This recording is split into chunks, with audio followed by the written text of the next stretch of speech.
ایک اور واقعہ حضرت شیخ الحدیث رحمۃ اللہ نے لکھا ہے، بہت عجیب ہے۔ ایک آدمی تھا مگر شرابی تھا اور بدکاری کرتا تھا۔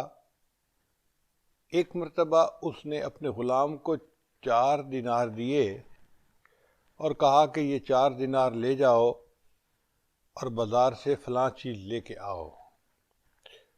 وہ غلام 4 دینار لے کے چلا گیا۔ راستے میں اس نے دیکھا کہ ایک اللہ والے کھڑے ہیں اور وہ کہہ رہے ہیں ایک فقیر کے بارے میں کہ جو اس بندے کو جتنے وہ دینار اللہ کے لیے دے گا میں اس کے لیے اتنی دعائیں کروں گا۔ یعنی اس فقیر نے ان سے پیسے مانگے ہوں گے تو ان کے اپنے پاس تو تھے نہیں، تو انہوں نے انکار کرنے کی بجائے اس کو کہا کہ دیکھو جو تم کہہ رہے تھے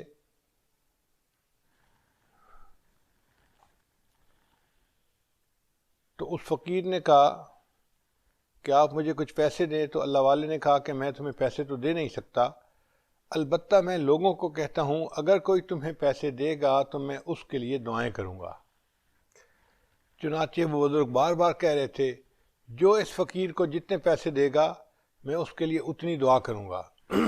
جب غلام نے یہ سنا تو اس کے دل میں خیال آیا کہ کیوں نہ میں پیسے دے کے اس اللہ والے سے دعا کروا لوں، شاید دعا کروانے سے مجھے زیادہ نفع ہو جائے گا۔ اس نے 1 دینار اس فقیر کو دے دیا۔ اللہ والے نے پوچھا آپ نے کیا دعا کروانی ہے؟ اس نے کہا جی دعا کریں کہ میرا مالک ہے وہ مجھے آزاد کر دے، میں غلام ہوں، وہ مجھے غلامی سے آزاد کر دے تاکہ باقی زندگی میں آزاد گزاروں۔ اللہ والے نے دعا کر دی تو اس آدمی نے اس کو 2 دینار بھی دے دیا فقیر کو۔ ان کا اچھا دوسری دعا کیا کروانی ہے؟ اس نے کہا جی دوسری دعا یہ کروائیں کہ میرا مالک مجھے ان پیسوں کا بدلہ دے دے۔ انہوں نے وہ دعا بھی کر دی۔ اس نے 3 دینار بھی اس فقیر کو دے دیا۔ تو ان بزرگوں نے پوچھا بھائی تیسری دعا کون سی کروانی ہے؟ اس نے کہا جی تیسری دعا یہ کروانی ہے کہ میرا مالک وہ اپنے گناہوں سے سچی توبہ کر لے۔ تو ان اللہ والوں نے یہ دعا بھی کر دی کہ اے اللہ اس غلام کے مالک کو سچی توبہ کی توفیق عطا فرما۔ پھر اس نے 4 دینار بھی دے دیا۔ انہوں نے پوچھا کہ بھئی چوتھی دعا کیا کروانی ہے؟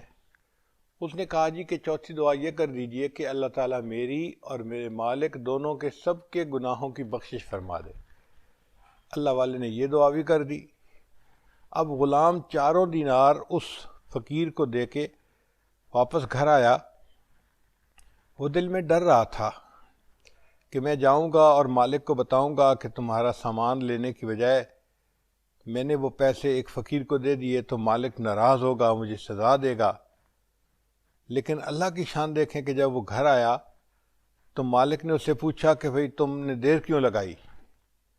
اس نے کہا اس لیے کہ ایک اللہ والے کہہ رہے تھے کہ جو اس سائل کو دینار دے گا میں ہر دینار کے بدلے اس کے لیے دعا کروں گا، تو میں نے 4 دینار دے دیے اور 4 دعائیں کروا لی۔ تو مالک نے پوچھا تم نے کون سی دعائیں کروائیں؟ اس نے بتایا کہ پہلی دعا تو یہ کروائی کہ میرا مالک مجھے آزاد کر دے۔ مالک نے مسکرا کے اس کو دیکھا اور کہا کہ اچھا پھر میرا فیصلہ سن لو کہ میں نے تمہیں غلامی سے آزاد کر دیا۔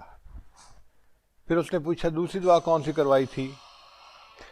اس نے کہا کہ میں نے دوسری دعا یہ کروائی تھی کہ مجھے ان 4 دینار کا بدلہ مل جائے۔ تو مالک کی جیب میں پوٹلی تھی جس میں 4000 دینار تھے۔ اس نے وہ 4000 دینار کی پوٹلی اس کو دے دی اور کہا کہ دیکھو تمہیں ان دینار کا بدلہ بھی مل گیا۔ پھر بتاؤ تیسری دعا کیا کروائی تھی؟ اس نے کہا جی کہ تیسری دعا یہ کروائی تھی کہ میرا مالک گناہوں سے توبہ کر لے۔ یہ سن کے اس کا مالک تھوڑی دیر سوچتا رہا، پھر تھوڑی دیر سوچنے کے بعد کہا کہ اچھا میں آج شراب سے اور زنا سے توبہ کرتا ہوں اور آئندہ نیکی کی زندگی گزارنے کا دل میں ارادہ کرتا ہوں۔ پھر اس نے کہا کہ اچھا یہ بتائیں کہ آپ نے چوتھا دینار لیا تو کیا دعا کروائی؟ غلام نے کہا کہ میں نے یہ دعا کروائی تھی کہ اللہ میری اور میرے مالک دونوں کے گناہوں کی بخشش فرما دے۔ مالک کہنے لگا کہ اچھا یہ تو اب میرے اختیار میں نہیں ہے، میں تو اس میں کچھ نہیں کر سکتا۔ بات آئی گئی ہو گئی۔ کہتے ہیں کہ وہ مالک جب رات کو سویا تو اس نے خواب میں دیکھا کوئی کہنے والا اسے کہہ رہا ہے